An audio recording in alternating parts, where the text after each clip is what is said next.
Hello. Hello. Welcome back to another wonderful episode of Metal Gear University. I am T. And I am Kay. And we are your lovely host. T, how you doing today? I'm doing all right. It feels funny doing a completely normal 101 episode again. Like I remember when we were done doing our 201s and then the trial of Big Boss and we're like, oh, we gotta go. How do we do this again? I honestly forgot that we did 101s. It feels like it's been a while. I am very excited. I feel a little rusty though, I will say that. Yeah. No, taking notes for this first episode, it definitely was relearning some key points. Yeah, our note page count right now is at 4, which typical. That's usually how it goes. Especially considering we didn't even get too far in the game at all. Mm-hmm. So we're right back at it. We're doing it. I love 101 episodes and very excited to talk about Metal Gear Solid 3. We have a lot to say today. A whole lot to say, actually.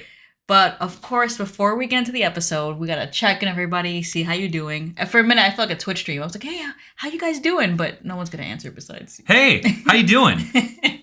How's it going? Take a minute to answer for yourself. How you doing today? Hey, Jeff, how you doing? Jeff, if there's a Jeff listening. If there's a Jeff listening. He's like, what? Oh my god! Gonna swerve off the road. But what's been going on, T, in the past 2 weeks? 2 weeks. What's been going on? Let's see. We have been watching Alien and Terminator movies. I think like Alien Romulus kind of like inspired us. Is that what it was? No. No? I think Alien Isolation. Okay. It's probably, you know what? The timing's just been, I think, impeccable. Yeah. Our timing's always just interesting. So for a recent charity stream we've done, Ari, a friend of ours, was lovely enough to donate $100 to our charity stream. And if you had donated $100, then you could pick a game for us to play. And he was like, Crystal, Kay, I need you to play Alien Isolation. And I said, fuck you. So I think from there, we went into kind of talking about the movies, because I hadn't seen them in a long time. And then Romulus is coming out, which we haven't seen yet. Yeah, if I remember right, I think Romulus takes place between Alien and Aliens. Mm-hmm. So we decided to just like watch Alien and Aliens. Fantastic movies. Oh, they're so cool. And like they're two completely different vibes. Like one is like a straight up like body horror sci-fi film. And then the other one is just like an 80s action movie, more or less. Right? The first one's, I feel like, more filled with tension, suspenseful. And second one, Ripley is just going in. Yeah. She's... Like, I think, and that's what kind of brought us into watching Terminator, because we were like, ooh, strong woman character. Let's watch Sarah Connor. And then I feel like both of those movies, sadly, with their trilogy, not even trilogies, they're like... man, how many movies are there now? Well, Aliens, I mean, they did Romulus recently. Okay, wait, hold on. There's Alien, Aliens, then Alien 3, then... Prometheus. Let's not count Alien vs. Predator movies, because I feel like we'll be here forever.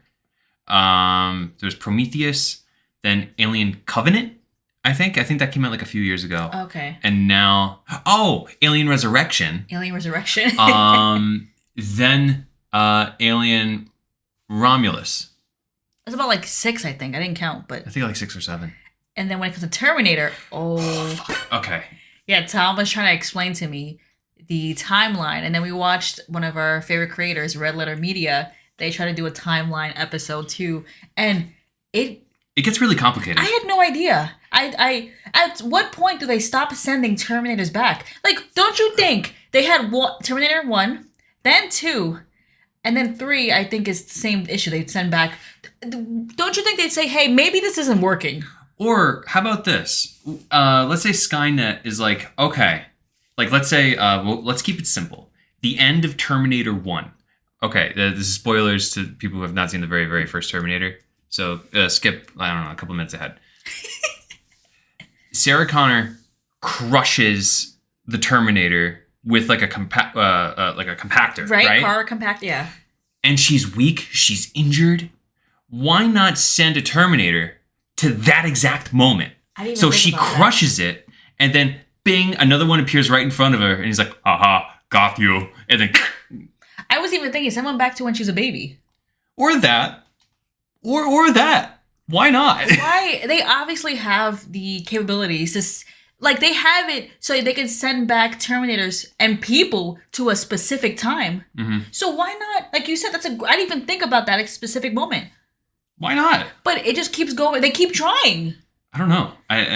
Or send back a bomb or something. I mean, machines are clearly not that intelligent. I mean, I feel like this joke has been said before, but like the machine's idea of sending an inconspicuous assassin robot is like sending an Austrian bodybuilder to Well, the second time they got it right. That Terminator 2, that robot was frightening. the Jelly Man. The jelly. Yeah. And he was very smooth and suave and like, Yeah, that one was a good one, but like that first one was like, yeah, why did I am incognito.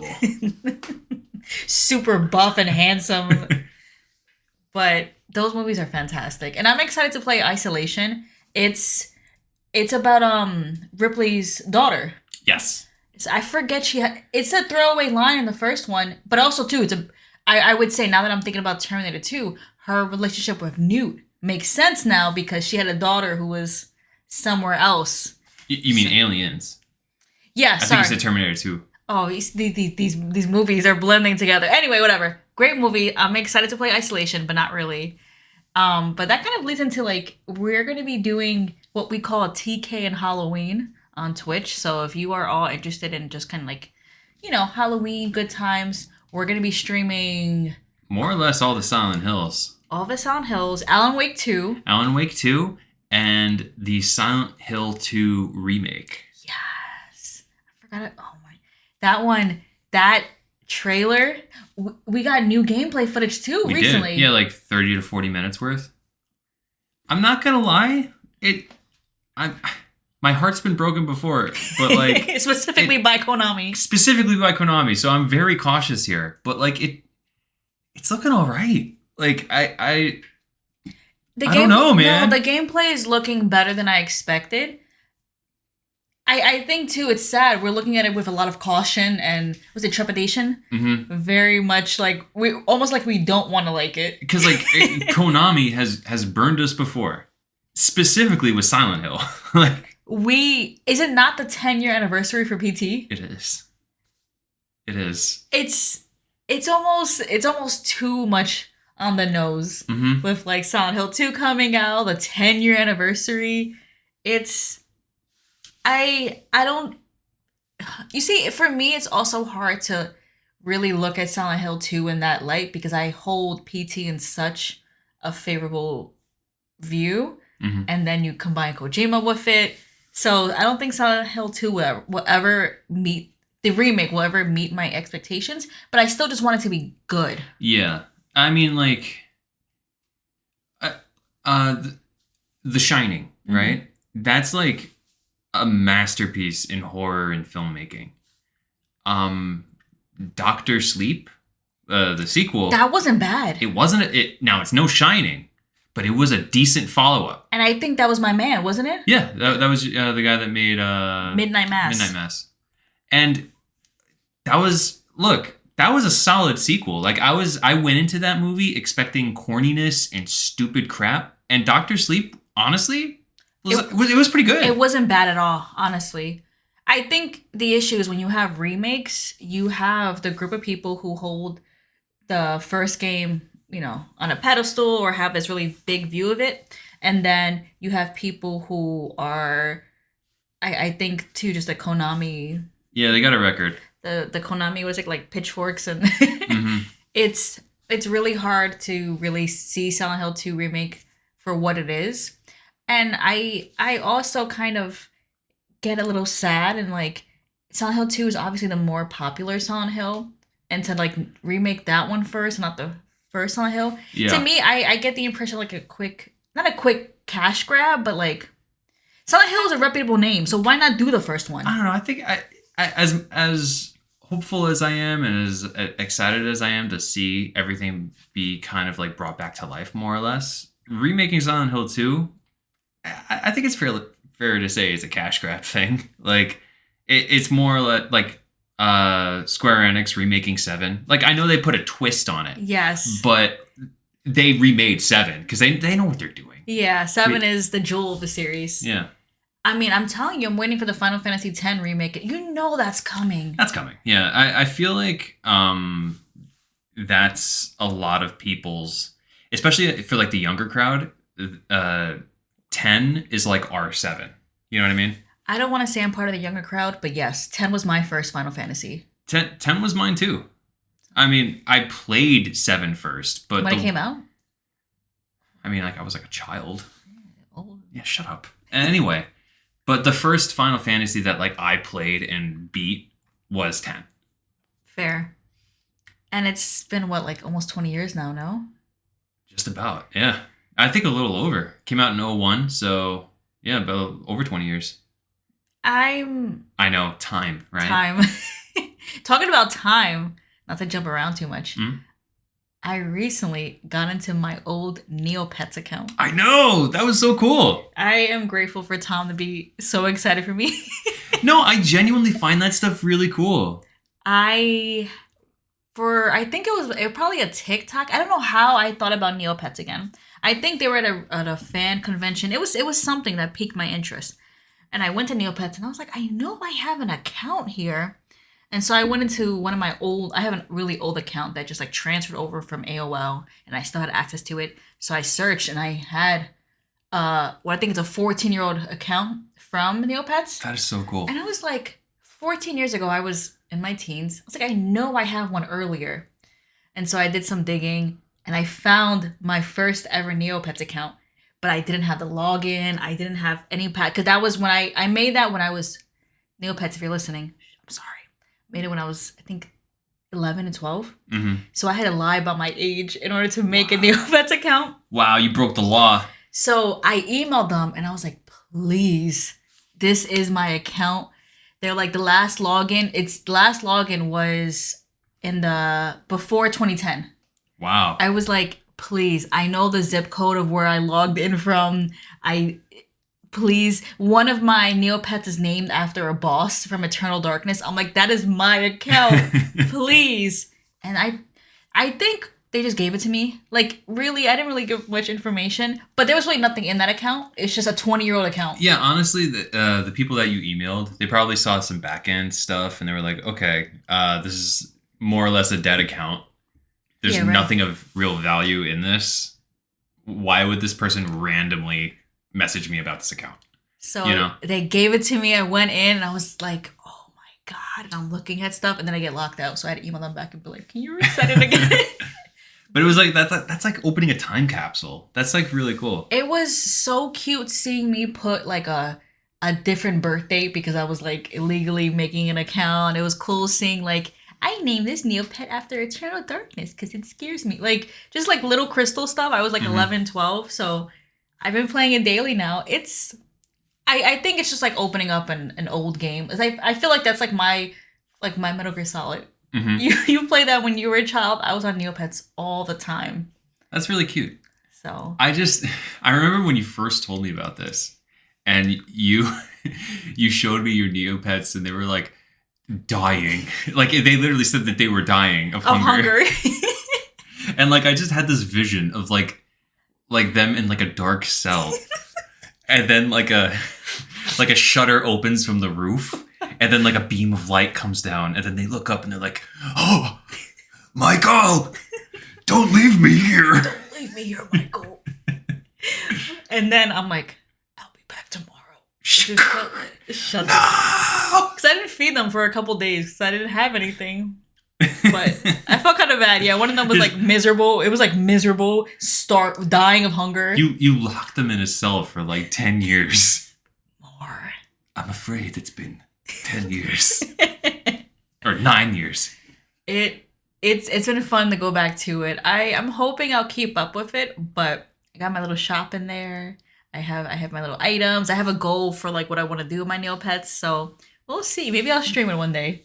We'll have a little casual a Neopet stream. I mean, it's a tag for it on Twitch. Do it. We'll see.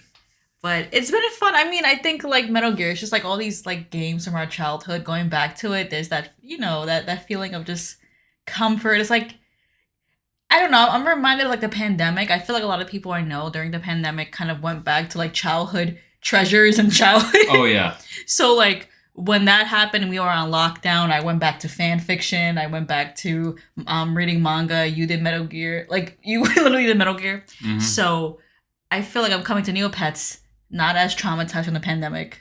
It's still here, it's still, but like not as traumatized. I can go to it not in a moment of need Yeah. for an escape. So it's been cool. It's been cool. That was cool. No. No, I just find your Neopets adventure really interesting. And like I'm surprised that like there's like still like a thriving community there too. I keep looking it up on Reddit and on Twitter, and people are really showing love for the Neopets team because it's still a lot of people online are like, this website is being held by duct tape. Like, it's a very small team, and the fact that they're keeping it together, I think Neopets was created in '99. Wow. And they're still updating stuff. There's a lot of item inflation and Neopets inflation that people do within the site to get things they want, and the team is aware of it and tries to counter it. And wow, so like it's a team who's dedicated. That's cool. It's honestly really nice. If anybody has any love for Neopets or any plushies they want to sell to me next time I'm at Metal Gear Solid Con, or give to me, if Neopets sponsorship. If anyone has a Neopets plushie just randomly in their house and you want to get rid of it and give it to me at Metal Gear Solid Con, please, I'll buy it from you. I've been looking on like Mercari and eBay for like plushies because like there's nowhere to. Do they exist? Yes. Oh. There's so many plushies, and we gotta fix our plushie stash behind. Yeah, we do. So, but yeah, if you played Neopets, or if you have any like nostalgic childhood things you're still playing, Pajama Sam, any other old little things, I'd be curious to hear it. Email us, please, at itstkandm@gmail.com. That is itstkandm@gmail.com. We've also gotten some emails recently that I think we'll read later for like our anniversary. Yeah, we'll do stream. like a mailbag episode. But people have been emailing us about like where we're played, how we're played, and how people are like reacting to things, and it means a lot. We read every single one. We do. Thank you so much. Much appreciated. We got everything from like people who work in the hospitality industry in undescript location in Europe to people doing a cross-country road trip in undescript country. Undescript country. It's the United States. But thank you all from wherever you are listening to us. Thank you very much. We do this out of love, and much love to all of you. We're excited to hopefully see more of you at Metal Gear Solid Con. We do it because we care and we love it. And speaking of love, I would say our last point for our little intro, a friend of ours recently started playing Metal Gear Solid 1 for the first time.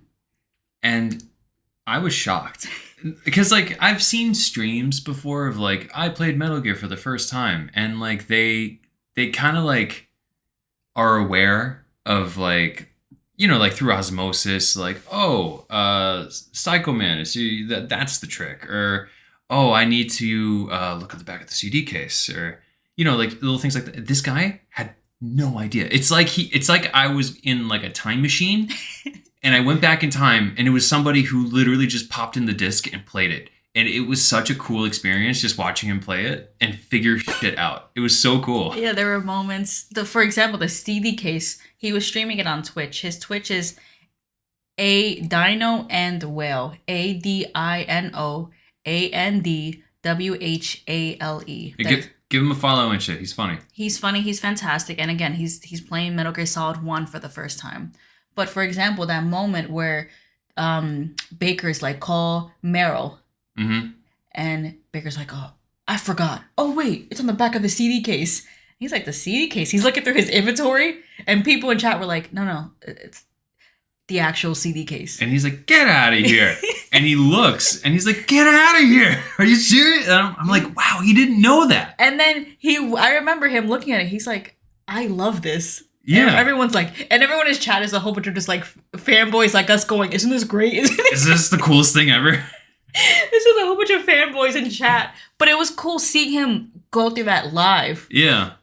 And it's funny too because what's been really funny too is like all the like exposition and breakdowns and like essentially B-roll, right? Like Yeah. all the information. Every time someone calls, he's like, "What now? What else am I gonna learn?" What's going on? And then what's funny too is that like I feel like he's equal parts I am frustrated and equal parts fully engrossed because he's like, oh, I'm tired of all these cutscenes, and but then meanwhile in the cutscene he's like leaning in, his hands on his chin, analyzing everything, and he's like, huh. No, it's I love it. I love it. And Tom and I like on that note have an idea for when Delta comes out for a podcast episode. Like just thinking about people who are playing things for the first time. It's cool to hear their point of view. Yeah, I would love to hear people's opinions. So it's been a cool 2 weeks. It's been busy and also just I think with coming back to these 101 episodes, just so I don't know. I feel like I'm back in it. I feel like I'm back in the podcast. It's like coming home. It's like coming back to school. If you think about it, Coming. September's coming up, guys. Wow. We're back to school. Wow, wait, people are actually starting school this week. Yo, okay, hear me out. We're so fucking smart. We are like our single brain cell going back and forth. Yo. It's like we fucking planned this. Yo, it's so big right now. It's That's like so. we planned this. Yo. Like, Watch. yeah. No, watch us do Metal Gear Solid 3 and then like Delta News pops up soon. And then we like, you know what? As God intended. Look. Here's the thing. You think that this is all made up? Little did you know, we're in talks with Konami. No, shut up. Yeah, they're giving us a cease and desist. You guys need to stop. You're using too many sound effects. You have to stop. Tom, you sound too much like David Hayter. Are Please. you're using AI? I'm like, no. We get that on YouTube. Tom, you know, People think I'm like a robot. they're like, "That are you guys using an AI voice?" And it's like, no, that's Tom. And, like, that's T. I don't want. And it's just you talking. I don't want to sound like a pretentious dude going like, "Ooh, I sound like Solid Snake." Because like I admit that like sometimes my impression is like good sometimes, but like I don't think it's like spot on. And then there are No, people say when you speak, it just sounds like him. that I don't hear it. I just don't hear it. Do I sound like him right now? I don't hear it, but I've known you for too long. People say that like sometimes I sound like Solid Snake and then sometimes I sound like David Hayter. Yes. But I don't hear that either. I honestly, maybe it's because I've known you for too long. I do think though that since you started playing these games when you were like 8, that like the seed was planted. You think it just like chemically changed my brain? I feel like you probably were like playing the game and like reading over the cutscenes and like you know what I mean? Like you just forced that voice. I mean, there was a time in my life. I can't do it anymore. But it was with 2. I was able to like say the lines of 2 before they were spoken in the cutscene. Damn, what a nerd. I know, I was such a dork. What a damn. I was a huge dork. Nah, my favorite is when you would play, was it Metal Gear Solid 1 before school started? I did that once Okay. to see if I could do it. And you did it. I did, yeah. I'm telling you, you need to start. I'm being for real. We have a couple things to do on Twitch before the year ends, but like next year, you should really try doing some speedrunning attempts. I'll give it a shot. I think again for fun for you, but I feel like you really have that muscle memory. I think you could really do it. I feel like my strongest is with 3. It's either going to be 1 or 3, but Yeah, you are pretty good with 3. 3, I'm nice. I'm like not to sugarcoat it, but I feel like that's my. If in terms of gameplay, I'm best there. And what are we talking about today? Metal Gear Solid 3, Snake Eater. Tom. Yeah. You know what time it is? What time is it? Not the pop quiz. What? There's no pop quiz this week. No way. I don't believe it. I'm gonna be honest with all of you. First off, we're skipping the pop quiz. You're welcome. We wrote the notes, and then as we were getting ready to record, we were like, "Oh my god, we do pop quizzes, don't we?" I feel like we forgot the. Yeah, no, we completely forgot how 101s work, and we're like, shit. We are serious podcasters. We are serious. Yeah, we're serious. It's We're so good. We are professionals in our field. But I think, to our credit, and I'm going to force this explanation on us, between the field trip to Metal Gear Solid Con 1 and 2, love you, Metal Gear Solid Con crew, thank you, so excited for next year, and then the Trial Big Boss, we figured like we could have pulled questions from other games, but we thought, you know what, We're gonna start with Metal Gear Solid 3. Let's just go on from there. And you know what? You know what? It's the first day of school. We're right back at it. And we're not those kinds of dickhead teachers that, It's a new curse word. You're gonna bleep it out, but I haven't heard you use that curse word in this podcast yet. well, teachers who quiz students on the first day of school, dickheads. I used to love doing the summer packet. Remember the packet they would give us before summer break? Yeah, I threw it away every year. No, you did not. I didn't care. I did it like during the summer. I was excited to do it. I was the kind You of threw kid, it out? Yes. I was the kind of kid that during the What? summer, the moment I saw a commercial that was like, the back to school special at Staples is going on now. I would turn the channel. I would be like, fuck, it's ending. Rip your shirt over the screen. No! No! Oh, I was ready. I was in Staples and like, Mom, we gotta go to Staples. I get my little colored folders and my pens and my highlighters. I gotta get the composite notebook. Ooh, I miss. my scientific calculator. I still have it. My TI-83. Wow, you know the model number? Because it was, TI-83 was like cutting edge back then. You don't miss school? No, I miss school so much. I don't miss school one bit. I was with a friend yesterday. They're like, do you want to go to law school? I was like, you want to pay for it? I'll go. I miss the social aspects of school. I don't even care about that. Well, you see, that's where we differ. I don't care about I just want to learn. Yo, I hate going. Look, here's the thing. I like learning, but I hate going to class. Does that make sense? That is, you, no. Well, But that's all to say. The tangents we go on. Anyway, that is all to say. No pop quiz this week. Next, in 2 weeks, you'll have a fresh set of questions on Metal Gear Solid 3. So open those notebooks, get your pencil. I don't like writing in pen. Get your pencil and take notes because we're back at it, baby. Back to 101 episodes. hell yeah. Metal Gear Solid 3. T, are you ready? Yeah, let's begin. On to the episode. So, Tom, Yes. T, Yes. before we begin, we thought we'd kind of describe what was happening during the release and pre-release of Metal Gear Solid 3. Yeah, the landscape. So far, you remember this vividly. I mean, you were playing these games from the beginning. Yeah, when I played Metal Gear Solid, admittedly, I was probably not supposed to play that game. I was like 9 or 10. When 2 came out, I was like 12. So still too young. But 3. When 3 came out, my frontal lobe wasn't formed, but it was very soft pudding. You know, like, Is that better than what it was before? it's probably liquid. Fair.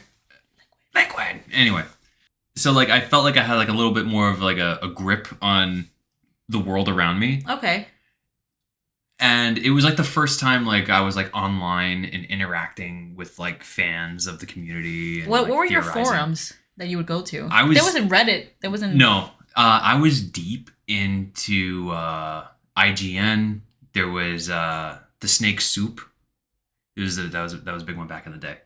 And then there was like a small one called Zog Dog that had like a little small Metal Gear niche community. Shout outs to Zog Dog. Yeah. Yeah, if you were... All the 12 people that were probably in there. Yo, imagine that we go to Metal Gear Solid Con and you meet people or someone emails us and they were... Yeah, that'd be sick. But yeah, I remember when Metal Gear Solid 3 was announced, nobody believed anything. Because like after 2, people didn't believe in anything. Because like the shenanigans that Kojima pulled. That is a good point, right? Because when Metal Gear Solid 2 came out, everybody thought, why wouldn't you, that you'd play as Snake? People legit thought, and rightfully so, because it was in all the advertisements, all the trailers, the case of the game, Mm-hmm. everything.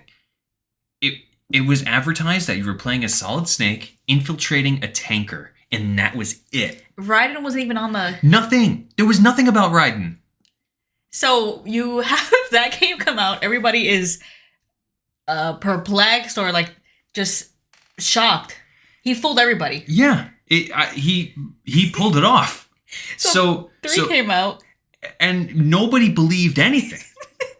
Kojima was like, the game is about this and this character and that. Like in hindsight, looking back, Kojima was actually being very forthcoming with this one, but people did not believe him. it was a theory at the time that okay, if you saw the trailer for E3 Okay. that premiered in 2003, I was there for it. Wow.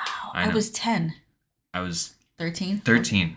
I remember looking at that trailer and thinking, "Wow, I don't believe any of this." Um, Okay, old man.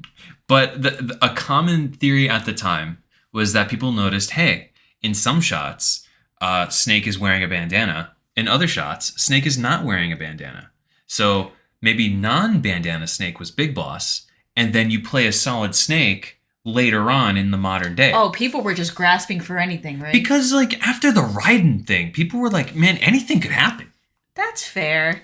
And I feel like it's after 2, I can imagine everyone's still living in that moment. 2 came out, people are still theorizing, and then Kojima just drops Metal Gear Solid 3 trailer, and people are like, "What is this? In the jungle? Like, what is going on?" And set in the 60s. What?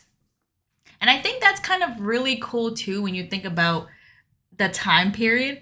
Like Metal Gear Solid 3, at least the trailer 2, is very reminiscent of like espionage, spy. Like it's this really kind of like we're talking about the 60s. Like we're talking about like some kind of Cold War type. Yeah, this is the first Metal Gear game that cements itself in like real history. Like every other game has been set in like the near future. So like Metal Gear Solid was released in like 98, 99. Game takes place in the year 2005. You know, stuff like that. Metal Gear Solid 2 came out in 01 took place in 09. and then Metal Gear 2. I'm a little fuzzy on those, but I think those took place in the Metal Gear universe. I think those took place in like the 90s. And then the games They came out. they came out in like the 80s, early 90s. So you have Metal Gear Solid 3, which is coming out in, I guess it came out, early 2000s, but it's set the 1960s. Mhm. Okay, so we're kind of have the first game where it's just like, it's telling you this is kind of a flashback. Like this is, Yeah. and also it's going to be within something that we're aware of, and Yeah. within our own history. Stuff that's already happened. So like an interesting thing is that Kojima had to write around real world events.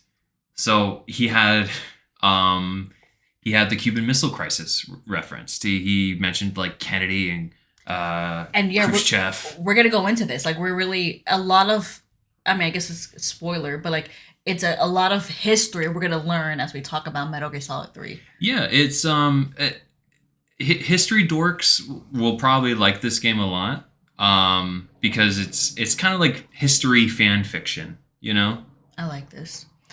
With the trailer, I think what's cool, and you told me this, is that the 2003 trailer that premiered in E3, you told me that you believe it was the MGS2 engine they used, right? Like the model.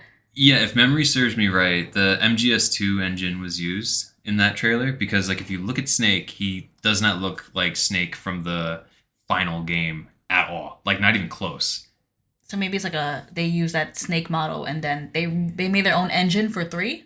Yeah, I believe they like made a new engine for every single Metal Gear game. Future Tom? Yeah, I'll future Tom it, but I'm fairly positive. Yes, every Metal Gear game uses its own engine. Kind of. Okay. For Metal Gear Solid 3 in particular, they used a very heavily modified version of the Metal Gear Solid 2 engine.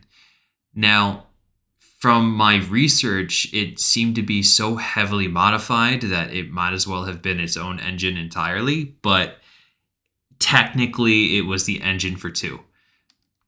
But every other game, like, they kind of made their own thing. Anyway, bye. Interesting. Okay. And with 3, this is, I guess we can say this for certain now, especially with Delta coming out. Metal Gear Solid 3 is the first game in the timeline. Yeah, canonically, this is the very first thing. Which I think makes sense why they're remaking it. Mm-hmm. Not only that, though, Metal Gear Solid 3 is probably a lot of people's favorite Metal Gear game. Yeah, more often than not, when people talk about Metal Gear nowadays, they talk about 3. 3, it's hard for me to like even think about that because I feel like 2 is so wild and innovative, and 3, as we're gonna come to see, it's a little bit more straight into the point. This like Kojima really, when he described Metal Gear Solid 3, he meant what he said. There really were no big twists like in 2. Yeah. So I feel like for me, for people to say 3 is their favorite, it's like, but 2 was so wild and Oh no, two has a lot of cool ideas, but I feel like a thing that does drag 2 down, not to me, but you know, for like a broader audience, is that the thing that you fight against in 2 is very opaque. Like you don't know exactly what you're fighting, and you have to play through the game honestly like multiple times to fully understand what it is. yeah, what's even happening. And then 3, the story is laid out. It's very straightforward. If you could watch an action movie, you could understand 3. You know, it's pretty straightforward. Not to say that it doesn't have its own twists and turns, but like it's pretty straightforward. No, that's fair. And this game is it's also just a phenomenal story. And I think having Big Boss be the playable character is interesting. If you think about it, we only know Big Boss so far from Metal Gear 2, and then we hear of him in Metal Gear Solid. Yeah. Right? We don't know much about him. Yeah, he's kind of like an enigma. Let's talk about himself. Well, in Metal Gear 1 and Metal Gear 2, he's only really referenced as like a madman. Like he's your CO who betrays you at the end of the game. Mm-hmm. You fight him, you win. Then he runs away and makes his own military nation state. You fight him again, you beat him again. Then in Metal Gear Solid, he's referenced by Liquid. Yeah, it's almost like he's gone, he's dead and gone, but like he has like this like ripple effect where like his presence is still there. I mean, between the notion of him being the greatest soldier, the reason why Liquid and Solid are made is because of like his prowess. Mm-hmm. Sniper Wolf is like that's the man. That he saved me. Like I said, it's a lasting impact. And I think too with Metal Gear 1 and 2, he was your mentor. He was like someone that you revered, looked up to. So there really is kind of like this this legacy. Yeah. And I know that there might be some people that might be raising their hands at the moment. Yes, maybe specifically for, Metal Gear. But we'll get there. We'll get there. And there's other people who might have something to say about how he's referenced in Metal Gear Solid, particularly in like a strategy guide. But we referenced that in a retcon episode that we did. So feel free to check that out. We'll discuss it further in there, but those are retcons, so we're not discussing them at all here. For new players, don't worry about what we just said. Don't worry about it. Just think about Big Boss from the games we played so far, Metal Gear 1, 2, and Metal Gear Solid. He has this lasting legacy of the greatest soldier, very powerful soldier, and also, sadly, our enemy. Mm-hmm. Our enemy for the majority of the games we've played so far. So to have him as the main character, I think it's also interesting. It's like, why have him at all? And like having him be the main protagonist, you're expecting the fall, It's kind of like I think about The Sopranos, or I can't think of another. Breaking Bad. You have the main character who is a villain. We like him because he's the main character. We see the ups and downs, the many facets of his personality, but they're murderers, they're villains, they're evil. So I think about Metal Gear Solid 3 is, are we going to get that same impression? Mm-hmm. Are we going to fall for him and he's a good guy, or are we going to fall for him and he has these really gray parts of his personality? Yeah. When you played Metal Gear Solid 3 or heard of it the first time, what did you think you were going to play? Man, I had no idea. In terms of like playing as Big Boss, I was wondering if there was going to be like a mention of like his descendants, like his descent. His descent, yeah, but also his descendants, like his sons. Oh, okay. Like I was wondering if they were going to touch on that at all. Like I was just like really at the time when I was playing that for the first time, I was like digging for any information on like how it links to the previous games. Because I was like, in terms of like the timeline, this is so far removed from everything. Yeah. So I'm like, why tell this story? Why tell this particular story about Big Boss in this particular time? What happened here that's so important? You know? I see. Okay. That is a good point. Like, what makes it special? like, because like the other games, they take place in like 2005, 2009, and then whoop, whoop, whoop, whoop, we're all the way back in like 1964. And it's like, that is a long time. What happened here? You know? And then too, we know it's gonna be some type of espionage, Cold War type thing. It's like, okay, so now you're gonna have to fit everybody into like the Cold War and all the like. What do you? It kind of really shows that like Kojima and the team were really focused on like making this. It was a real story. You know what I mean? Like really fleshing it out and making sure all these secret soldiers fit into like all these missions. And we're gonna go into that, but it's pretty cool. It's a heavy lift. It is. Definitely is. But I would say this game is iconic. I mean, it's to remake 3 makes sense for me. A lot of people's favorite is 3. I would say it's hard for me to pick between 3 or 2 as my favorite. I go back between 3 and 2 as well. Would you say this is the most iconic Metal Gear game? Oh yeah, I would definitely say this over is 2. Because the thing is, 2 I feel like has the better message and it has the most to say, and it's the most relevant in terms of like cultural impact. But I feel that like 3, just in terms of like a video game, it's better balanced to be played as a video game. Like the cutscene to gameplay ratio is better.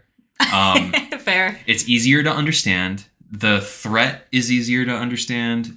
It's not a theoretical threat. It's like idea. stop the bomb. That's it. You know. It's easier, you know, and to a wider audience, it's more palatable. Fair. I see. It's gonna be interesting to see what Delta does. But T, are you ready to go into it? Oh, I'm ready. Let's start. Okay, so it starts off with some exposition by a familiar voice. After the end of World War II, the world was split into two. East and West. This marked the beginning of the era called the Cold War. It opens up and then we just see like a plane fly over. I'm explaining this because this is my favorite video game opening like ever. It's so cool. It's very cinematic. It's so cool. And it's like the plane flying over. It's like in the dead of night or like early morning. Well, they say it's 5:30 a.m. and it's just like little plane flying over Pakistan. Altitude 30,000 feet. Oh shit, okay. Approaching Soviet airspace. My brain. Anyway. Tom is on right now. It's also, it says August 24th, 1964. August 24th is Kojima's birthday. So that's the only relevance I feel like. I wonder if we could find out what time he was born. Because it'd be kind of funny if he was born at like 5:30. That's a deep cut. I don't know. Okay. But we got to get a hold of his birth certificate. We got to do his we got to do his birth chart. Anyway, okay. So yeah, 5:30 a.m. Plane is flying over. Go ahead, do the thing. Flying over Pakistan. Altitude 30,000 feet. Approaching Soviet airspace. Okay. Anyway. We hear this mysterious British man and chatter about the visibility, the cavalcade. Good. We've got high visibility. Tom is hype right now. I know, it's so cool. We also see a woman there. Super cute. She's cute. I'm sure she's fine. Yeah. It cuts to a guy. His face is obscured, and he's smoking a cigar in the back. But of the we plane. know we get the impression. We know who that is. We know who this is. He's smoking that cigar, and there's another guy with him, another soldier, who's like, "Yo, put that cigar out! Like, stop!" And then he looks at him, and then he just continues puffing his cigar. And then Kay made this joke while we were taking notes, and I laughed for like 3 minutes. It's like that Arnold Schwarzenegger interview. We're talking about the first time he smoked a cigar. First of all, because her father introduced me to Stogies, and second of all, because I'm a stud. I'm ballsy. I don't take no shit from anyone. I smoke my stogie anywhere I want. I don't have to find a hideout place like you. Snake is there smoking it, and the guy's like, put it out, and Snake just keeps smoking it. He just goes like, I smoke my stogie anywhere I want. I don't need to find a hiding place like you. Like, That is literally I'll play it, but damn, it's so funny. yes, Snake literally is on a plane smoking. But you know what? He's about to drop out, so I guess Like, this could be like my last cigarette or cigar. cigar, Sorry. his last cigar. So whatever it takes. Also, differentiating from Solid Snake, Big Boss smokes cigars. Little, I don't know if there's symbolism there at all. Anyway, But it's essentially the world's first Halo jump, which is, what is that again? yeah. Mysterious British Man says this is the world's first Halo jump, and Halo is an anagram for high altitude. Acronym. Acronym? What did I say? Anagram. Isn't an anagram like a puzzle? Anyway, Whatever. it stands for high altitude. We'll just both be wrong. Yeah, whatever. We're 80% of the time, guys. Okay, Yeah, we're doing not our per- best. Okay, we're not perfect. We're doing our best. It stands for high altitude, low opening. So meaning, when Snake jumps out of this plane, that's the plane. He's gonna jump out of this plane. He's doing it at 30,000 feet. That's super high up, and he just skydives maybe I don't know, 29,000 feet, and then he's gonna pull the cord. So he's low opening.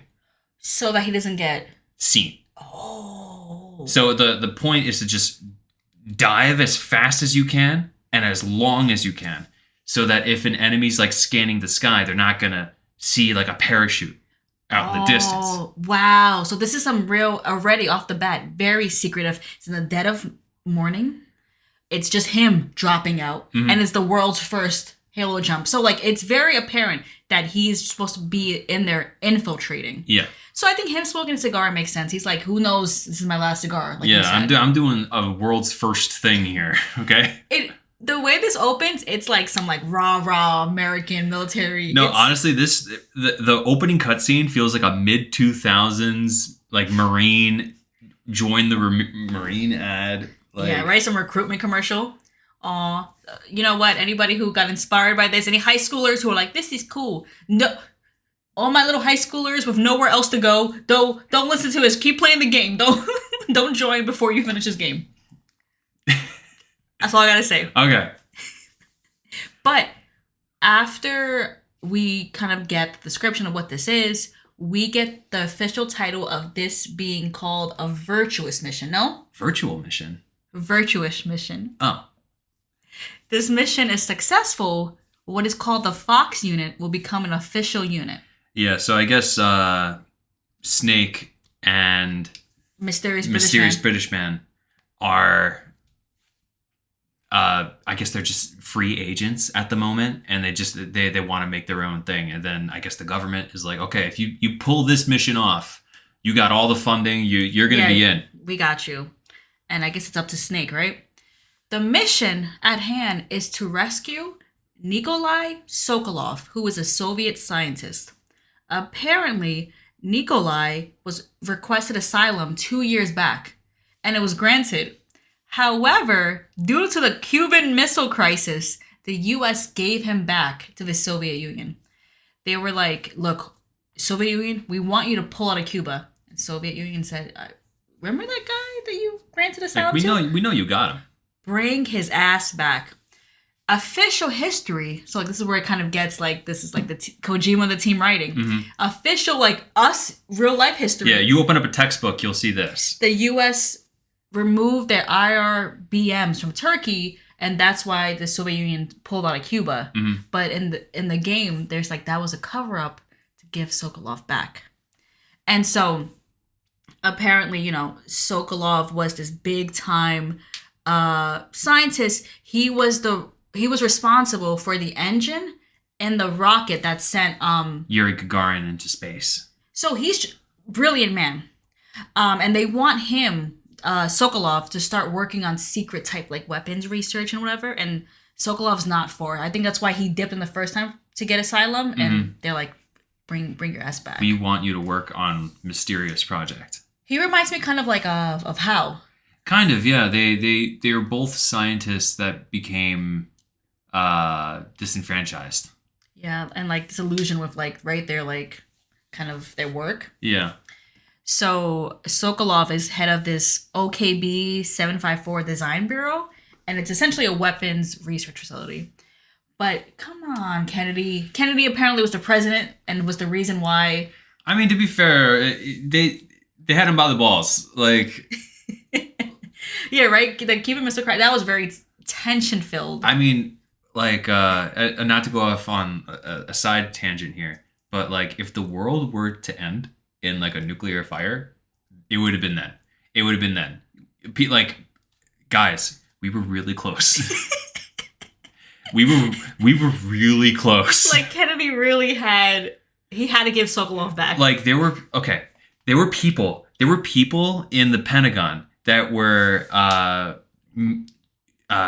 barraging Kennedy with like, okay, we got soldiers lined up on these like beaches in the United States. They were ready to just go to all out like war with Cuba to forcefully get them to remove these military installations. And that would have sparked this whole big thing. It would have, Fallout would have been it. I mean, it was the Cold War. It was tensions were high. But I feel like in terms of like the Cold War, I feel like that was like the highest point. Like the Cuban Missile Crisis? Yeah. No, like if there was ever a point for Tom wants to hammer this in. Guys, open up a history textbook. I'm telling you, if there was ever a point where the world was to end in a nuclear war, it would have been right then and there. So think about it in the context of this game, how important Sokolov is. Mm-hmm. Because if he's essentially the reason why the Soviet Union pulled out of Cuba, that means Sokolov has some crazy back pocket. I'm a mad scientist level stuff. Especially since he was already in the U.S. He was already granted asylum from the Soviet Union, right? Can you imagine being like a U.S. official and like we'll pull out of Cuba for this guy, and you would have to like the fate of the world, but like you have to think like, what the hell was he working on over there? And I think that just goes to show the importance of this mission, because Snake is basically tasked with getting Sokolov, and it's also secret. Think about, again, we just said Snake has to do the first Halo jump. He is basically infiltrating to get Sokolov because it cannot be known that the U.S. is going into the Soviet territory to get this. Yeah, there's not supposed to be American soldiers in Russia. So the tension is high. Super high. Super high. Man, so you said Kennedy was kind of, he had no choice. So currently, the Soviet Union or Soviets have been conducting nuclear tests with Sokolov. He's apparently in Selinoyarsk, and he's overseeing testing of this new weapon. That's the intel we have. It's just mysterious, unnamed weapon. Obviously, the U.S., again, we want to rescue Sokolov, and we don't want this weapon to be complete. And essentially, Snake has to extract him secretly. Go in there secret, get Sokolov secretly, and then extract him with a Fulton recovery balloon. It's called, what is it? The Fulton Surface to Air Recovery System. Yes. And it basically works by you attach basically a helium balloon to somebody, and then it floats up into the sky. Then there's a plane that hooks onto the balloon, because like the balloon also has like this like apparatus that a plane is able to like hook onto it. Okay. And it's able to yoink you right off the ground. I thought it was fake. Oh no, it's real. And Kojima leans further into it the further we go into this series. But yeah, this is not just a one-time reference. No, the Fulton balloons, to people that are listening to this will be a mainstay from here on out. I'm telling you. If you go to our Instagram, TKANDM, TKandM, we're going to post a GIF of how it looks because it is wild. It looked crazy. How do you not the force by which Sokolov will be grabbed? The fear I would have for my life. No, because like imagine just being yoinked and you're not just like being dragged up like 10 feet. You're going thousands of miles into the sky here. Just attached to a helium balloon. Like it's also the whiplash. Oh, It's go to our Instagram. We're gonna post it. It's hilarious. But you know what? I guess Sokolov has one of two options: stay over there and build this secret weapon, or get Fultoned and go back to America with your family and child. Because he brought his whole family over to America. yep. They're all waiting for him. His wife and their They have a kid. yeah. I just forget if he had like a son or a daughter, but Yeah. kid. Child, yeah. Yeah. So his wife and child are in America, and he's here building weapons. So we want to get him back Mhm. to them. Get him back and also stop this secret weapon that's being built. And I think what's cool during all this kind of like, it's a really long cutscene. You get a lot of like lore dump. A lot of exposition. You're getting also a lot of like footage of like Kennedy and like this B-roll of like the Gagarin like launch into space. Like it's a lot of cool. It's cool, yeah. And there's like B-roll of like people grabbing the newspaper of like President Kennedy was assassinated, and you're like, oh no. It's really cool how the kind of like imagery we'll get. And I think too, like not kind of a spoiler, but with Delta coming out, some of that can't be used anymore, right? I don't know about specific that, but Yeah, I mean, I'm sure that there's other B-roll footage that will work just as well. I'm not too concerned about stuff like that. but it's just cool kind of to see the footage they use in this video game. Yeah. So, okay. Snake apparently has or should we call him Snake? They call him Snake? They call him Jack as of right now. You know what? Jack. Yeah, we okay, flubbed a little bit. He's not called Snake officially. He's called Jack. He's called Jack. He's okay. We're messing it up right now. Wait. So they essentially call him Snake like right now. They say, okay, we're gonna give you a code name. We're gonna call you Snake, and we're gonna actually call you Naked Snake because you have to acquire all your things on site. The OSP, on site procurement. Yeah. So he's okay. Now he's officially called Naked Snake. Before he was called Jack. Okay. He has a 4-hour time limit for this mission. What that means is that if Snake fails, doesn't succeed, he's on his own. They're not going to come and rescue him after that. Yep. So 4 hours for him to do his job, and they'll come and get him. Home in time for dinner. He has to leave no trace. Again, a U.S. soldier should not be in the Soviet Union at all. With all the current peace treaties, even too with what he's doing where he's at in Selenoyarsk, he cannot be here. If he's spotted, that will spark a huge incident. So he cannot leave anything that he uses as weaponry or food or health. It has to be on site. And I think what's funny though is that in this gameplay, especially when he lands and drops in the jungle, he like throws his helmet. Where's the parachute go? Yeah, the parachute's gone. His helmet that he wears for skydiving, it literally says U.S. Army on it.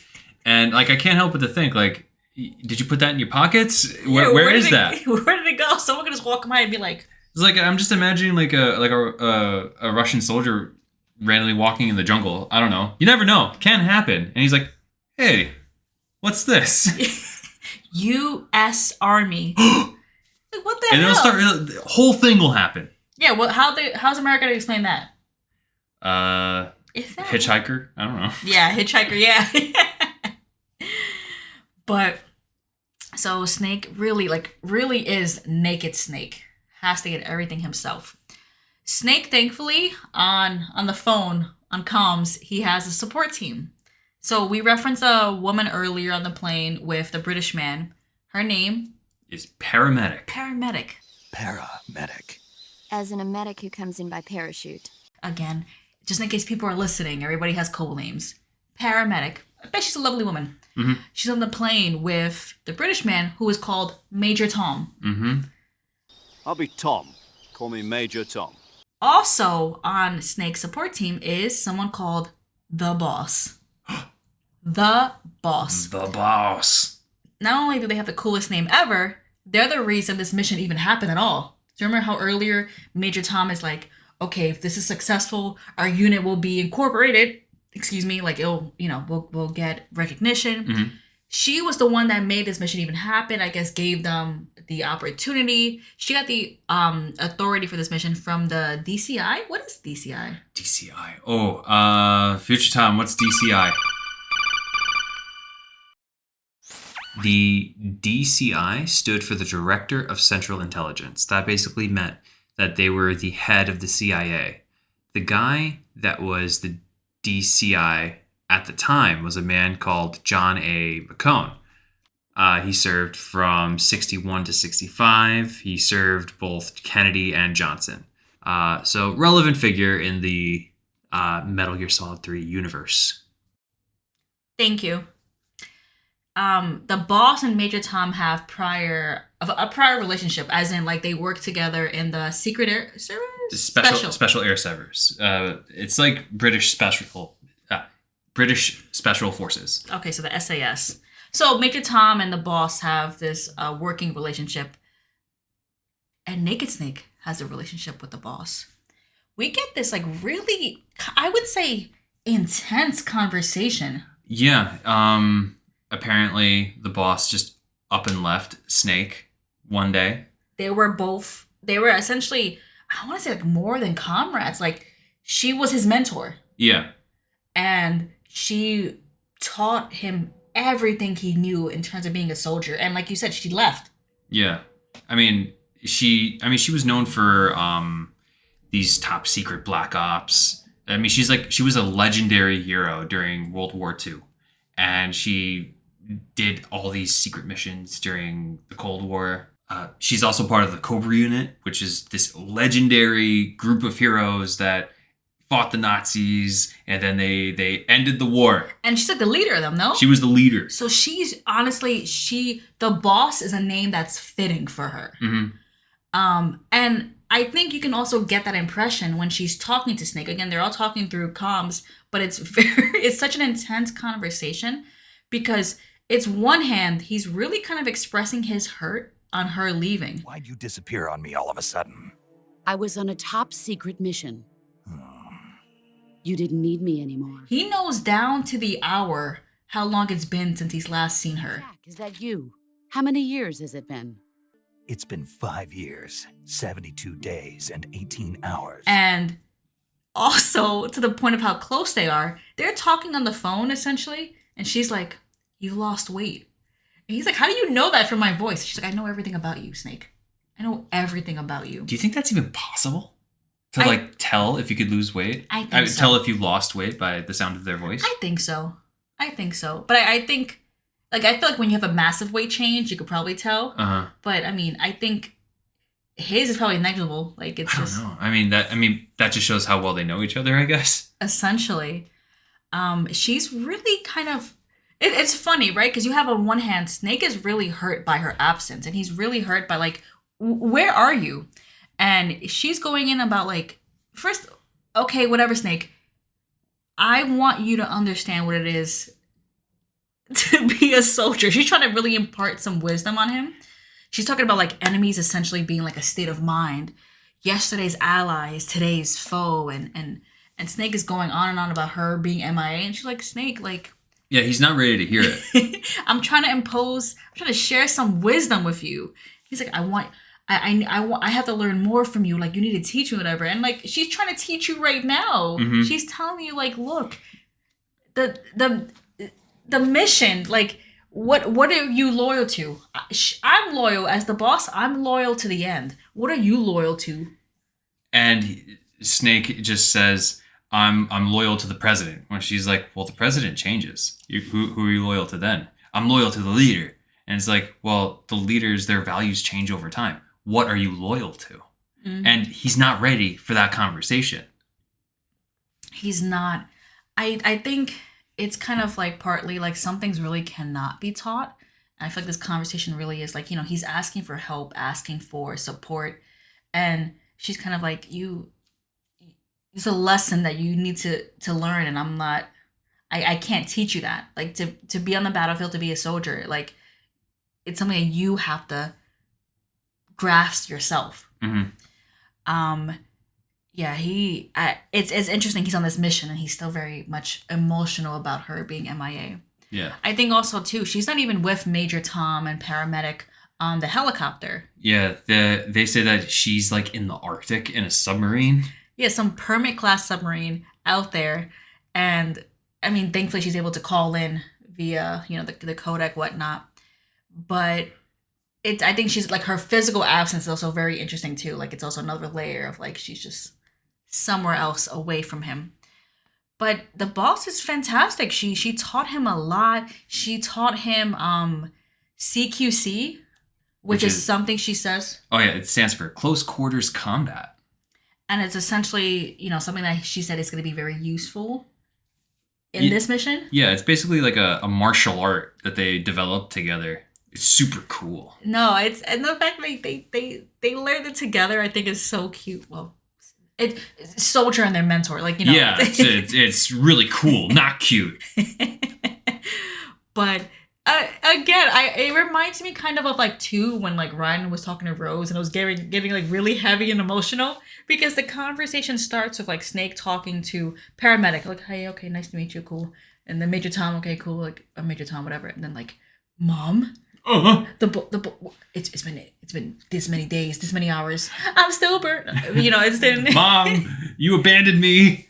So he is hurt. It ends kind of on that same note where she's like, look, one of us might not make it, so it's nice to hear each other's voices. Very sad. Yeah. Very sad. One of us might not make it. So that ends, and it's up to Snake now. Get Sokolov. I blanked for a second. That's all right. Well, you're in the Snake's jungle. commencing virtuous mission. Oh yeah, the mission is called the Virtuous Mission. Commencing a virtuous. I can do it. It's hard for me to pronounce it. I'll just let Snake do it. Commencing virtuous mission now. Thanks, Snake. So you're in the jungle. It is swampy. You're traversing. Now, I might add the gameplay of this game. It is completely different. Like I feel like each iteration of this game just what made this game work? Okay, let's just chuck it out and we're just gonna build a whole new game now with whole new systems. Like there's like animals. There's a camo index now. Oh yeah. The Soliton radar gone. You don't have it anymore. You have like a sonar and like a radar thing that uses a battery. A thing in this game, it's like a big theme, is like things degrading over time. So like you have electronics that use up a battery. So you have to be very mindful. So like your sonar, your radar, your night vision, your thermal, they all use batteries. So you gotta be mindful how you use it. Your suppressors are not infinite anymore. So you have to like find them in the wild. It's really cool. Your food. Your food goes bad. Rations. Your food goes bad over time. Your stamina bar is constantly degrading, forcing you to hunt for food in the jungle. A big thing in this game is like foraging and surviving on your own. I like what you said though. Like it's with each iteration in the series, it's just like a whole new mechanic that you have to learn. It keeps it fresh. It's cool for like veterans of the series. Like for me, playing a new Metal Gear game was like, okay, what am I being thrust into now? And I got to learn a whole new thing, which is really fun. And I would say too, I think about a moment in this first area where you're trying to go and find Sokolov. Snake has little binoculars. He's looking. At one point, he sees a beehive near some soldiers, and he's like, "I'm gonna use that beehive." You lay like a trap. You shoot the beehive when it's near a soldier, and like then the bees come out and attack the soldier. And then an added benefit to that. I mean, it's funny, but then the soldier's like, and then he runs away. Yeah. So like it's this OSP, like this on-site like procurement. Yeah. Thank you for helping with the pronunciation for some of these words. You're fine. But it's you really have to be a little bit. It's forcing you to be innovative and look to see what's around you. It's fantastic. It's so fun, and then the location itself being a jungle. I mean, we were on a tanker. We were in a blizzardy location. We were in a tanker, an oil rig, very like industrial areas. And now we're in a jungle, which is, I mean, we've been in a jungle before in the Metal Gear series, but those were like in Metal Gear and Metal Gear 2, where it's very It was an 8-bit. it was 8-bit. I mean, you knew you were outside, but it didn't feel like it. This felt like a total sea change of like what was done before. It's absolutely fantastic. It's just it's fun and it's fresh. And as you're traversing, again, remember we're on our way to fight Sokolov. So you're sneaking. Canonically, you cannot be seen. So you're running around. If you see, like, as we play, I always alert everybody. But canonically, Naked Snake is perfect. It doesn't alert anybody. He's perfect. Nothing bad happened. Nothing bad happens. And you eventually make your way to, I consider it like a little rundown shack or house. It's like a building with exposed. Yeah, it looked like a factory that was like abandoned like 50 years ago or something. It's like exposed pipe. A ceiling is open at some parts. It's a very rundown. There's really not really a shelter in this area. And you go in there, and who is there? Sokolov. And he's there. There's a fire going, and he's like burning documents. He's burning them. He's like huddled close to it, and then he turns around and he's like, "Oh my god!" He's like, "No, it's you." You're one of Volgan's men. And then Naked Snake's like, "No, I'm from the CIA. I'm here to rescue you." And he's like, "Oh, thank God." And he apparently him and Major Tom know each other, right? Because Yeah, Major Tom was the one that got Sokolov out the first time when he got asylum. And Major Tom was there when Russians took him back. And they dragged him back, and he was like, "Save me!" as he was being dragged away. So Major Tom gave Snake a message, and he was like, "Tell him sorry for being so late." He said to tell you sorry for being so late. Did he now? What does it mean? It means he's a man of his word. And then that's it. it's kind of cool, a little connection there. It kind of like expands the history with like Sokolov. I feel like the redemption too for Major Tom. Like, I bet Major Tom probably felt terrible. I would imagine, because like that's a guy that you got out, and then in a sense you were robbed of that victory. And the reason he had to go back and be away from his family, it's kind of, I even think, just on a personal level, like you had to see this man be taken away screaming. Yeah. So it's cool that they get that closure. Mhm. So Naked Snake's like, "Look, we gotta go. I'm not one of, who was it, Vogan's men?" And Sokolov's like, "Yeah, Vogan, you guys over there, you know him as Thunderbolt." This dude's bad news. Yeah, Vogan is essentially, Volgan is a member of the GRU. And he's a member of like some sort of like extremist faction that wants to overthrow Khrushchev and reignite the Cold War into a hot one. Like this guy's bad news. yeah, like he doesn't appreciate like the peace talks, like the current peace treaties. He's, like you said, he's ready. This dude is ready for war, and he wants it. He's itching. So Sokolov kind of breaks down that there's been some sort of like a civil war of sorts between the KGB and the GRU. So Sokolov is in control from the KGB. The KGB he's in KGB custody. Oh, okay. Now, Sokolov lays it down that Volgan is going to come in with his boys from GRU, snatch Sokolov, and take him for himself. Oh, I see. Yeah, doesn't Vogan also, Sokolov says that Vogan's the head of his own design bureau, right? Yeah, OKB something, I forget. But No. it's the Granin Design Bureau. So yeah, no, Sokolov is part of the OKB, let's go to our notes. Sokolov is part of the OKB 754 Design Bureau, and Vogan is the head of the Granin Design Bureau, no? Yeah. So every day I feel like you couldn't tell this, like the separation. People are kind of beginning to do their own thing. And so I feel like Naked Snake's okay, like, we gotta go. Let's just go. Yeah, let's get the hell out of here. And then you go, and of course, You get seen by the KGB. And I'm like, Snake, you were doing such a good job. Like, come on, man. you made it this whole way. You're doing such a good job, dude. KGB comes out here. They got their little like gray little outfits. They're pointing their guns, and Sokolov's like fearful, of course. But then some other soldiers appear, and the KGB are like, "Who are you guys?" And then it's like some guy. He's just walking up. He honestly he's like the leader. He's the baddest bitch there. He walks up, and he got his little red beret. And like he looks like he looks like he's mewing. You know what I mean? He's just like, oh, not the mewing. but he does though. Like he's like walking around, and he's like, "What's a Groot?" The KGB guys are like, "What's a Groot soldier doing here?" And he's like, "Soldier, that's Major Ocelot to you." And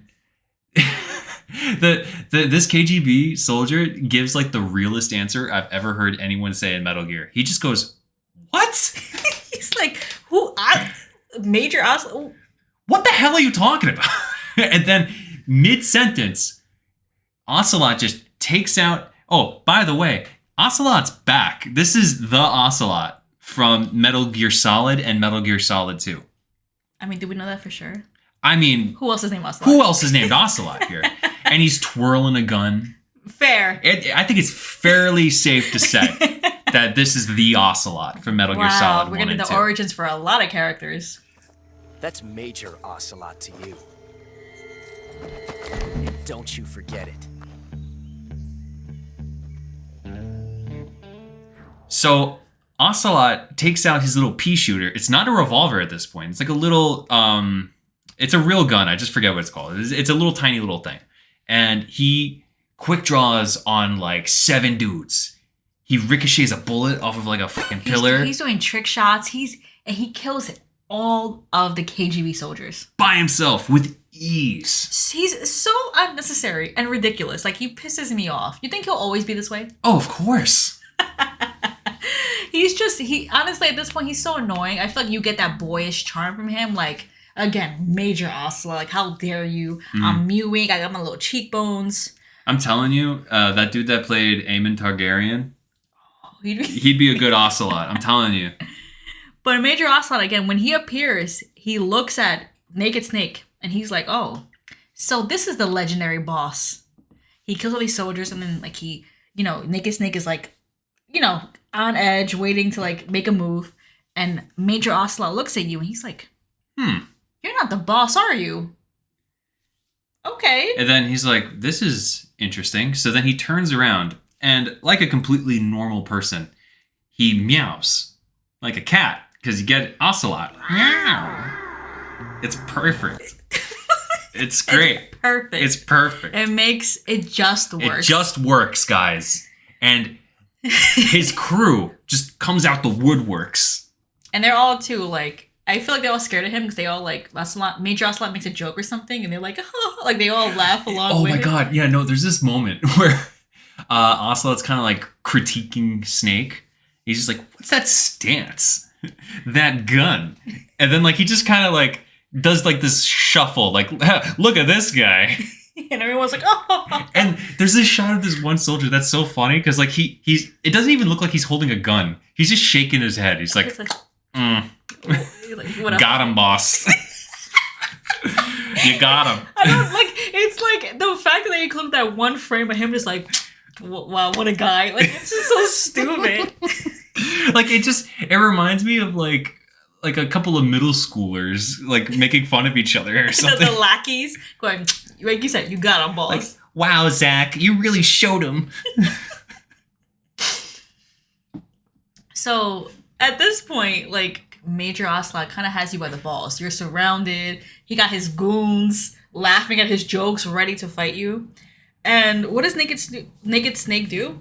Well, Ocelot tries to do this fancy little maneuver where he tries to, like, reload his gun in a very particular way, and he messes it up. Embarrassing. I know. So mid-embarrassment, Snake just yoinks Ocelot, disarms him at knife point, and everybody's panicking. Everyone, like... All the crew. The whole crew is like, "Oh my god, oh my god, oh my god, oh my god." Like... Also, too, Sokolov runs away. Yeah, also, it's like such a chaotic scene. Sokolov just... Ah! And he just runs into the forest. Mood. and and like the other soldiers. Just 2 seconds prior, they're like, "We got him, boss." Like there's shots of them. They're like, "What do we do? Oh my god!" And then they're all panicking. Snake does his CQC on Major Ocelot and then tranquilizes all of the Gru soldiers. Doesn't even kill them, which I think is even more embarrassing. He just flips them. He just punches them in the face. We're getting tranked in the neck and the body and he's falling. He's just a cool dude. He's doing all these judo tricks. Not even that. Major Ocelot gets like flipped, and then Snake starts reading the hell out of him, analyzing his shooting technique. He's like, "You got the wrong gun for what you want to do." Like just reading the hell out of him. Mm-hmm. And Ocelot's like, "How dare you, you filthy American dog!" And then like he gets up and he takes out a knife and he's like, "I'm gonna kill you!" And then he just runs instantly, gets owned. He gets put to sleep. He gets put to sleep. What is his like words he says before he gets? Big Boss kind of like flips him onto the ground again, and then he's like, "That was fancy shooting, though. You're pretty good." And then Ocelot grabs his arm, and he's like, "Pretty good." And that started something that will be a thing for all time. If you know, you know. I mean, if you played Metal Gear Solid 1, he's still around. Mm-hmm. Something kept him coming back. Mm-hmm. But at this point, he's asleep. He's knocked out in the middle of this jungle. So thankfully, Naked Snake, what a guy. What a soldier. The CQC he learned from the boss, or they made together, went well. Very, very good. You see, Ocelot and the crew, they were very brash. They were very overconfident in their abilities, but Snake remained very demure, very mindful, very mindful of his tactics, and he came out on top. You see, that's he didn't show off. He was very mindful of his movements, and just and then just flipped, got everybody, and then allowed him and Sokolov to just run off, just leave. Yeah. It's amazing. They make it. They do it. They make it to the bridge. I feel like that bridge, like it's this long wooden scary bridge over a stream, and it's like, okay, we're good. We did it. As they're talking about being Fultoned out of here, Sokolov was like, "Look!" And in the distance, you see this like tank. Where's the tank? It looks like it's on a cliff. Like yeah, it looks like it's on like a cliffside. For the way I envision it's like the tank is looking over a cliff. It just looks, I don't know. It's this crazy. It looks like a tank that has like these like appendages, right? Like appendages, and it has like a missile launcher on its back. It looks crazy looking. And it looks huge. And Sokolov's like, "It's the Shagohod." And the Shagohod is what they were making him build. So now we get that reveal of like, oh god, this is this pressing machine that was worth pulling out of Cuba for and to get Sokolov back for. He reveals that this Shagohod is capable of launching nuclear weapons from anywhere in the Soviet Union to hit anywhere in the United States. It's currently in phase 1. It's phase 1, meaning it can't reach that capability yet. He's currently working on phase 2. And if that's complete and Vulcan gets his hands on it, it's bad news for everybody involved. Sokolov is like, "Please take me to America. I can't. I won't. I can't do it." So Sokolov this is bad. Mm-hmm. This is bad, and we see the visual of this mech, this tank. And so this bridge, I feel like this bridge is so pressing. This is the bridge. After we pass this, we're good. The mission is complete. Yep. Success. And so the bridge, it's very suspenseful because not only is it like very pressing when we have that looming figure of the Shagohod, the bridge is also very rickety. It almost feels like their escape is like on thin ice. Yeah, the bridge is like a good metaphor for their escape. It's on like it's very, very delicate. Anything can go wrong. Anything. I said thin ice because I was thinking about Metal Gear 2. with R.I.P. Gustava. Oh my god, yeah. The bridge reminds me of that moment where it's like, we crossed this bridge and there we go. Come on, Gustava. I wonder if that is like a theme or if it's connected. Yeah, they're both bridges. I wonder if they're the same place. So you go to cross the bridge and, you know, Sokolov is scared behind you. Snake has, you know, in that stance that Major Ocelot made fun of. And they're walking and a mist blows in. And you can't see the other side of the bridge now. And then through the mist, you see like a figure coming towards you, and Snake gets like ready. And through the mist, you see someone that you know. It's a woman. The boss? The boss. The boss herself is here. And she got 2 big suitcases. Boss? They're heavy too, because she releases one and then the other, making the whole bridge just go insane. Yeah, like Sokolov and Snake have to like balance themselves, They right? lose their balance. The boss doesn't even flinches. Yeah, she got made. That's alpha behavior by her. She got like, honestly, from that moment, I was like, yeah, she's the boss. She dropped that and just like, didn't give nobody no ick. Just stood on that bridge. They didn't lose her balance. And I mean, it's wild that she's here. Yeah, she's supposed to be in the Arctic right now. Yeah, wasn't she in a submarine? Yeah. That's what she told. Interesting. So Snake, rightfully so, is like, boss, what are you even doing here? And the boss is like, good work, Jack, but Sokolov comes with me. Oh, cool. So she was here to help. Yeah. And then she immediately says, I'm defecting to the Soviet Union. Oh no. And it's like, wrong. oh god. She's going, what? Then it starts thundering. Then a cloud of bugs come by and grab Sokolov.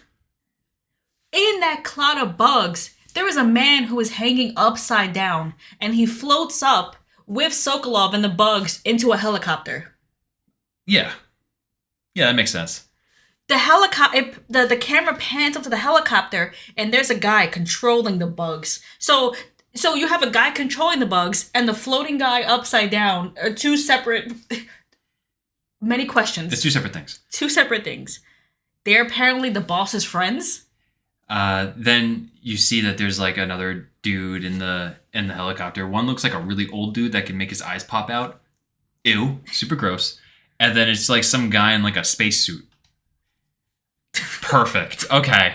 So it's revealed that this is the Cobra unit. This group of freaks is the Cobra unit. Also, not in the helicopter, it starts raining blood, and there's this ghostly apparition that appears behind the boss. Yeah, you see like a man stand behind her, and then he turns into the mist and just goes into the helicopter. And I'm like, ghosts need to ride helicopters, first of all. Also, this is some Spirit Halloween. Like, this just is ragtag.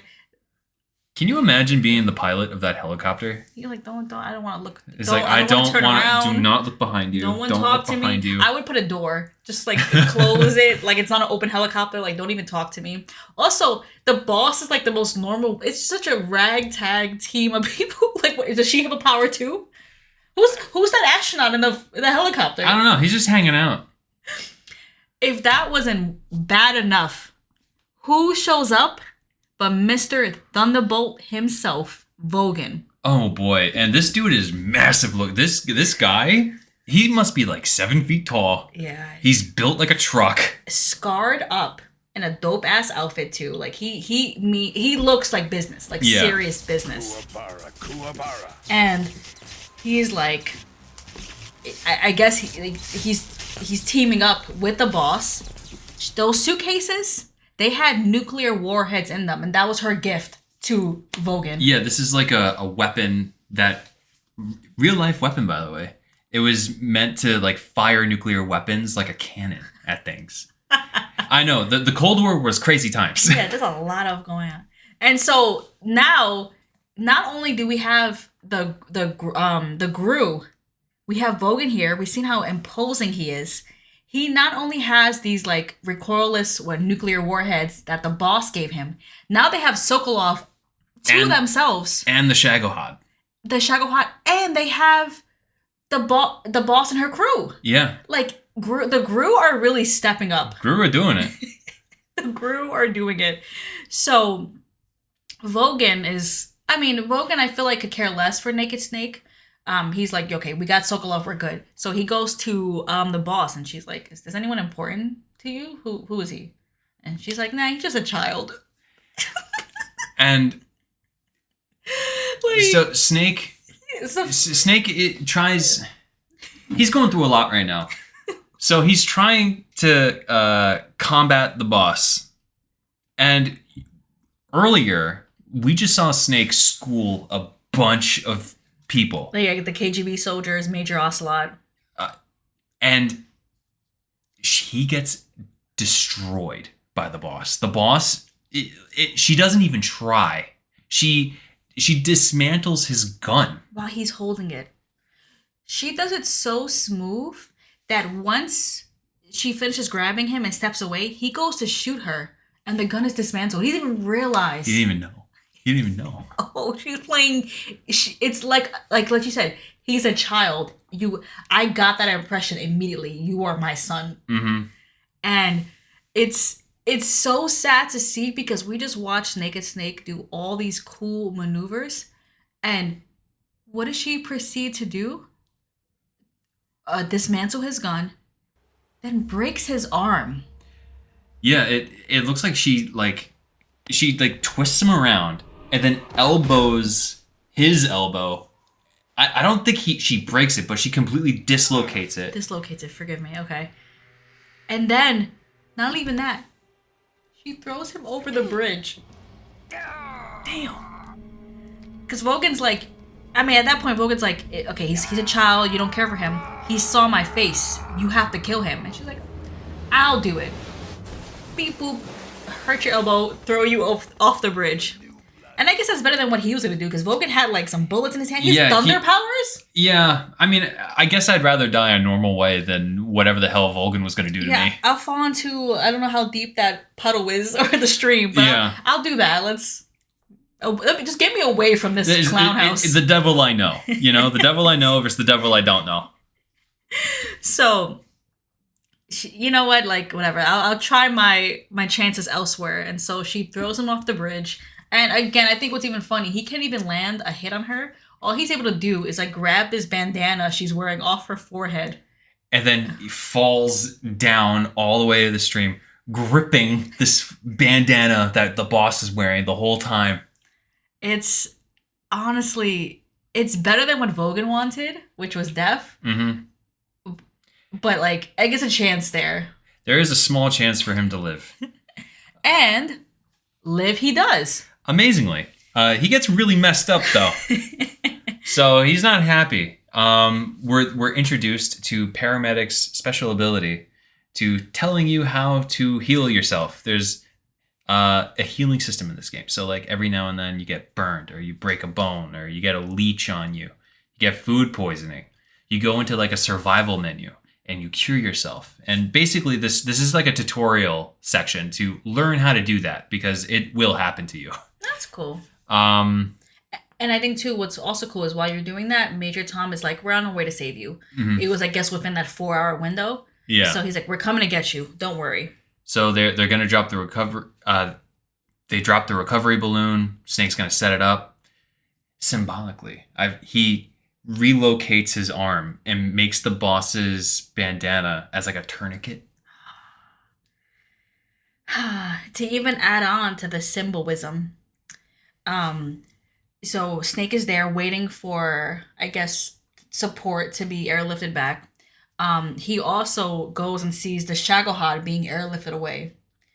At that same moment too, they can't see each other because again, like the helicopter's so far up and Snake's all the way deep in like some there's like hidden area. Tree line, all that. Snake sees all the helicopters, the Shagohod, and he reaches out. The camera cuts to the boss in one of the helicopters, and she's looking at the ground, and she reaches. So like this real, like they can't see each other, so they're both there, like just like yearning for each other, reaching out to each other. And I thought that was also kind of like, it makes you question too, like she's defecting, but like She still has affection for Snake. yeah, feeling even though I feel like she knew he was gonna survive, and that's why she told Vogan, "I'll do it. Let me make it look real," which she had to, but I'll do it. I know what he's kind of capable of, and so that happens. The helicopters go away, and Snake is there waiting for the to be rescued. We get a vision, or kind of like not a vision. We get a sneak peek into what's happening in one of the helicopters, right? Yeah. More or less, Volgan and Ocelot are kind of gloating, like, we did it. Yeah, Ocelot's like, I was here too.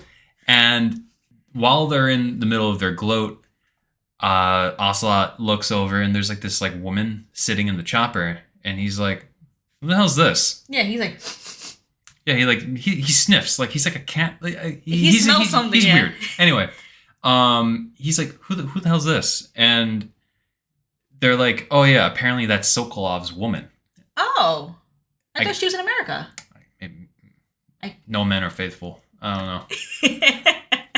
Let that be a lesson, kids. Oh no. No, I'm all right. Anyway. Well, I didn't even. Oh. Well, that's why you said. I thought that's what you meant. I just. Oh. Anyway. Anyway, like Volgan moseys on over, and he's like, "Ugh, she's a nice catch." Ew.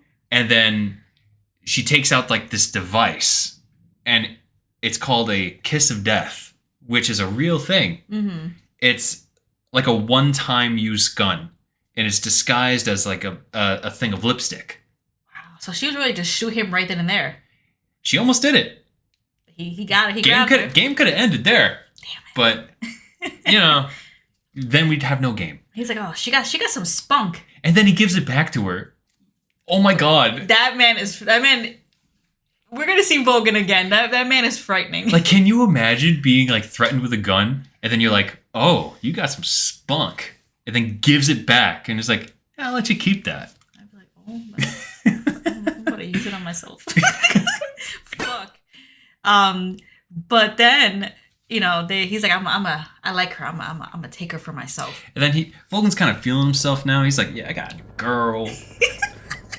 I'm feeling nice. Today's a good day. Let me open my presents. Let me open my presents. It's like Christmas." And then he opens up what the boss gave him, which is like this recoilless nuclear warhead, which is a giant cannon that fires a nuke. Sounds crazy, but it's a real thing. And he's like, "You know what? I want to give this thing a try." And Ocelot's like, "Yo, that's a nuke, buddy." What are you talking about? We're in this, like, we're in our homeland. Like, It's what do like you mean use it? You're gonna, and Volgan's like, "Yeah, I mean, let's nuke Sokolov's research facility. We don't need that. I want to see." And Ocelot's like, that's our men. What are you doing? That's our countrymen. It's like, and he's like, "I don't care." He's like, And it doesn't matter. It won't be me that have done it. It'll be our American friend. So who cares? Let's just do it. And Ocelot's like, "Wait, no!" And then he says, "Remember the Alamo." And then it creates this huge explosion. yeah, Snake is on some, like, by the stream, like, bracing for all the heat from that blast. And it's wild to me because it's like the perfect crime. Because all Ocelot's there. He has to kill Ocelot and everybody in the helicopter. But, like, Vogan's like, oh, it was the boss. Yeah. And essentially kind of was. She kind of... It was an American-made nuclear warhead. And she brought it. So I think what's also, of course, what's terrible, like, a lot of people died in that. It was Sokolov's, like, team. But also an American-made warhead, which means now the Soviet Union is going to know that the U.S. was involved, and that it launched a nuke in Russia. So Russia's going to be like, "What the hell just happened?" Because what was that? Remember at the beginning of the game, that just where Major Tom was like, "Look, we can't even be, we can't not be seen. We cannot leave evidence. This is super sensitive right now." And Volgan was like, "I'm going to launch an American-made nuke. that upped the stakes by a whole lot. No, can you imagine what is gonna happen now? The Virtuous mission ruined, failed. 100% failed. It's terrible. A legendary U.S. Special Forces unit defected. The boss. Defected. Snake. Destroyed, wounded on the side of that pond. And at that moment, I feel like he's probably just like looking up and he's like, what now? And that's where we'll end this episode. Oh my god. What a story. I feel like that could have been a game in and of itself. The Virtuous mission, it's one of like the best setups, I think. Because I feel like this game, we can say now, it kind of divides the game in like the Virtuous mission and then the rest of the game. Like that is we had one problem, and that problem is now so much more larger and looming. Because one, that was get Sokolov, like get this poor scientist out, and it's like, oh no, wait, now that a nuke was launched and America is going to be blamed. It's like, what? You can only imagine what's going to happen next now. Like the tension has gotten so much higher. Everything got messed up. The Fox unit had one job, and they messed it up. It could not have gone any worse. It could not have gone worse. And it also makes you wonder, like, what's going to happen to Naked Snake? Like, he's very severely harmed, and not only physically, but emotionally. Yeah, he is going through it. He was already hurt when he first heard the boss's voice, and then he sees her for the first time in forever, and she could not be further away from him. She could not be further. So we'll find out what happens next time. I'm sure everything will be okay. I think it's gonna turn out just peachy. T, what a lovely time describing this mission. I had a great time doing this. 101s, I am growing fond of them again. We're back, baby. As always, any questions, comments, or concerns, please send us an email at itstkandm@gmail.com. That is itstkandm@gmail.com. We'll be back in 2 weeks with the continuation of Metal Gear Solid 3 101. Whew. What a game. What a game. What an opening. And yeah, we look forward to continuing. Anything that you want to end on, T? Thank you for listening. Thank you for being here. You listened this far. You're cool. Thank you very much. All right. Well, we'll see you in 2 weeks. I'm excited. Everyone, have a good one. Bye. Bye.